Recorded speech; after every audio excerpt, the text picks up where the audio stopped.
Assalamualaikum warahmatullahi wabarakatuh. Selamat pagi anak-anak.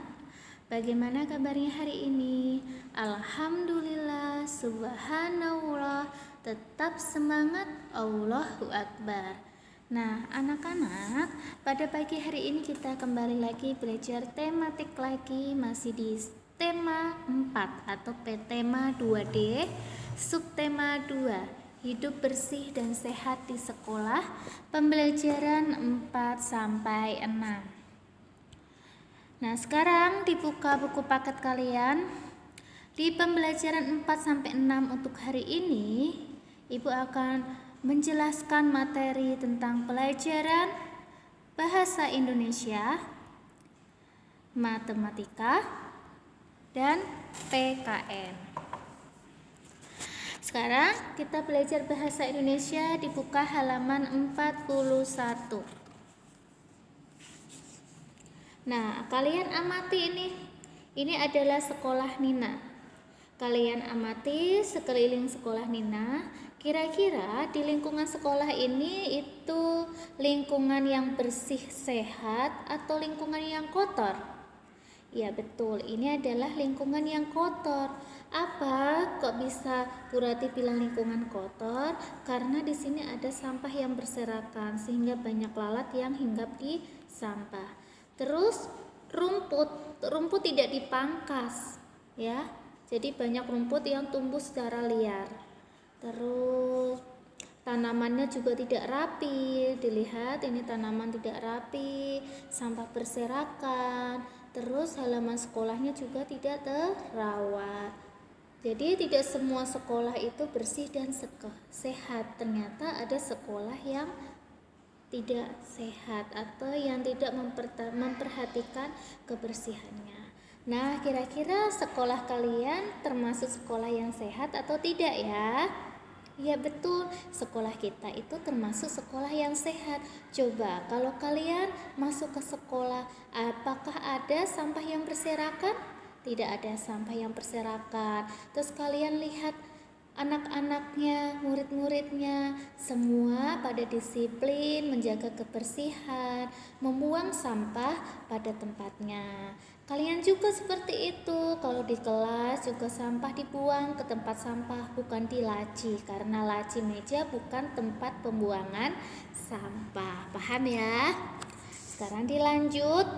Nah, ini ada bu guru yang sedang memberikan pesan kepada murid-muridnya. Kita harus menjaga kebersihan lingkungan. Nah, Ibu akan baca masih di halaman 41 ya. Tidak semua sekolah bersih dan sehat. Ada sekolah yang tidak memperhatikan kebersihannya. Halaman sekolah tidak terawat, tanaman dan rumput tidak tertata rapi. Sampah berserakan di mana-mana. Siswa tidak disiplin dan membuang sampah sembarangan. Banyak lalat dan nyamuk berterbangan. Lalat yang hinggap di makanan dapat menyebabkan penyakit. Nyamuk dapat menyebabkan penyakit demam berdarah. Kita harus selalu menjaga kebersihan lingkungan sekolah. Sekolah yang bersih menghindari kita dari penyakit ya. Paham? Jadi sekolah yang kotor itu akan menjadi sarang penyakit. Misalnya penyakit demam berdarah. Demam berdarah asalnya dari mana? Asalnya dari nyamuk. Nah, kalau sampahnya berserakan, ada kaleng yang berserakan, terus ada musim hujan, kalengnya ada air yang tergenang sehingga banyak jentik-jentik nyamuk dan akhirnya nanti akan berkembang menjadi nyamuk dan menyebabkan penyakit demam berdarah. Nah, itu adalah salah satu penyebab timbulnya penyakit demam berdarah. Sekarang dibuka halaman 45.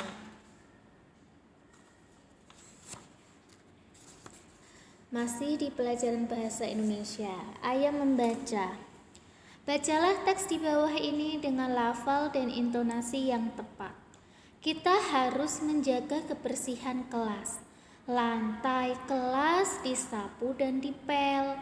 Lemari, meja, dan kursi dibersihkan menggunakan kemoceng. Meja dan kursi juga harus dirapikan.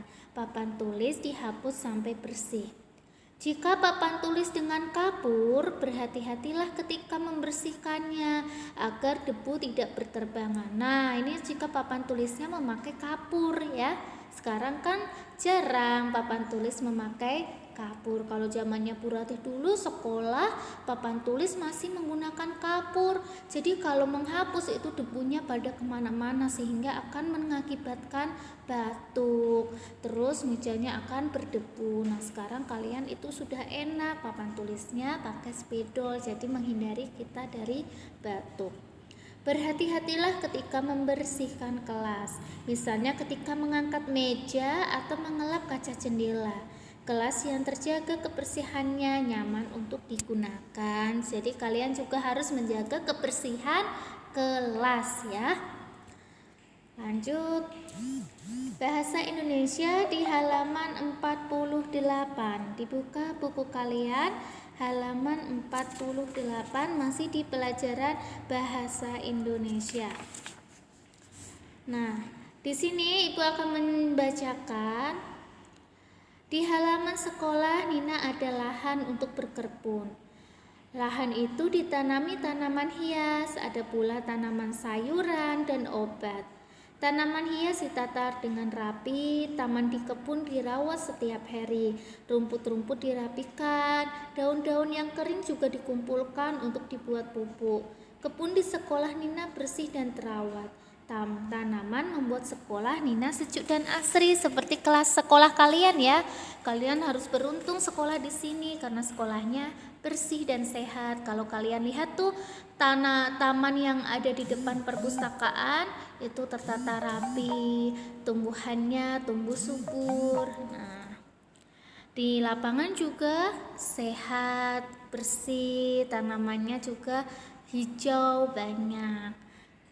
Nah, sekarang dilanjut, kita akan belajar matematika.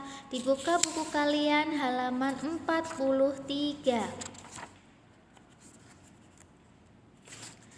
Nah, kemarin kita itu belajar tentang bangun datar, menggambar benda menyerupai bangun datar, terus kita menentukan jumlah sisinya, sudutnya, dan titik sudutnya.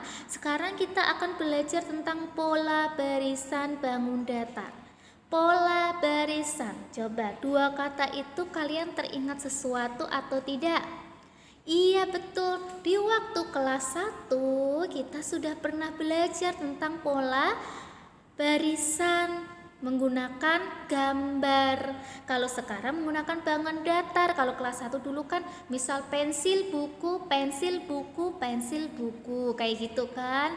Kue permen, kue permen, kue permen, kayak gitu. Nah untuk kelas 2 gambarnya menggunakan bangun datar.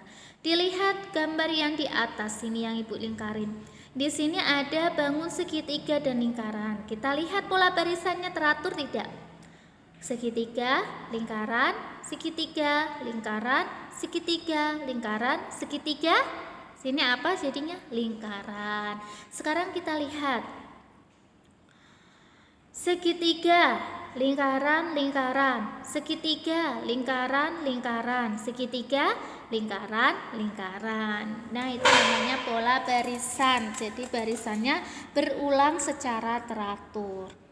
Terus dibuka halaman lagi matematika di halaman 50.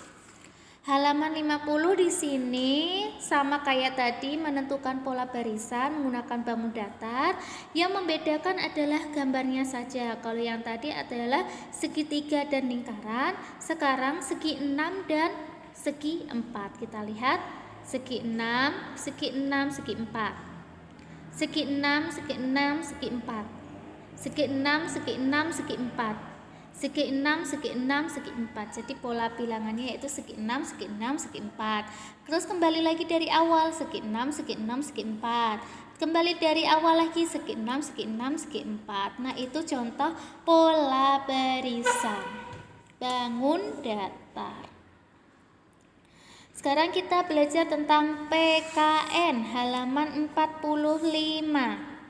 Dibuka halaman 45-nya, ayo berdiskusi. PKN masih sama, kita belajar tentang kebersamaan, tapi di sini kebersamaannya di sekolah. Kalau kemarin itu di subtema 1 kita belajar tentang kebersamaan di lingkungan rumah sama keluarga. Nah, sekarang di lingkungan sekolah bersama teman-teman. Nina dan teman-teman selalu menjaga kebersihan.